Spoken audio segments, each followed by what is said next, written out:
નમસ્કાર મિત્રો, સૌપ્રથમ એસબીઆઈ બેંકમાંથી આપણે વિથડ્રોલ કરવા માટે ફોર્મ કઈ રીતે ભરવું તેમાં જોઈએ તો સૌપ્રથમ અહીં આપણે દિનાંક ડેટ લખેલી છે, ત્યાં આપણે તારીખ લખી લઈશું. જે તારીખે તમે વિથડ્રોલ કરવા જાઓ છો બેંકમાં તે તારીખ લખી લઈશું. ત્યારબાદ અહીં એકાઉન્ટ હોલ્ડર નેમ લખેલું છે, ત્યાં એની ઉપર બ્રાન્ચ લખેલી છે, ત્યાં જે બ્રાન્ચમાંથી તમે વિથડ્રોલ કરો છો તે બ્રાન્ચનું નામ લખી નાખવાનું છે. ત્યારબાદ અહીં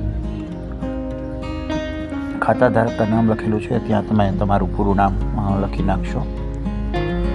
જે લખી નાખ્યા બાદ અહીં તમારે અકાઉન્ટ નંબર જે છે તમારો એ અકાઉન્ટ નંબર અહીં લખી દેવાનો રહેશે. જે અકાઉન્ટ નંબર તમારો હોય એ બરાબર જોઈ અને લખી નાખવાનો રહેશે. એકાઉન્ટ નંબર લખ્યા બાદ તમારે કેટલા રૂપિયા વિથડ્રોલ કરવા છે તે શબ્દોમાં અને અંકોમાં બંને લખવાના રહેશે. તો અહીં 5,000 રૂપિયા વિથડ્રોલ કરવાના હોય તો તમે 5,000 પૂરા લખી નાખો. ત્યારબાદ અહીં કોલમમાં ફરી એકવાર શબ્દોમાં રૂપિયા લખાઈ નાખો તમારે વિથડ્રોલ જે કરવાના છે તે. ત્યારબાદ પાન નંબર છે અહીં, તો તમારે ત્યાં પાન નંબર જે તમારો પાન કાર્ડ બેંક ખાતા લિંક હોય તે પાન કાર્ડ નંબર લખી નાખવાનો રહેશે. ત્યારબાદ નીચે મોબાઈલ નંબર છે, ત્યાં તમારે તમારો મોબાઈલ નંબર લખી નાખવાનો રહેશે.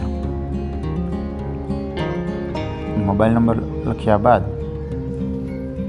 તમારે સાઇન, તમે જે સાઇન કરતા હોય બેંકમાં અકાઉન્ટ ખોલેલું હોય ત્યાં સાઇન એ પ્રકારની સાઇન કરી નાખવાની રહેશે. અને આ ફોર્મ કાઉન્ટર ઉપર આપી દો એટલે તમને 5,000 રૂપિયા વિથડ્રોલ કરી આપે.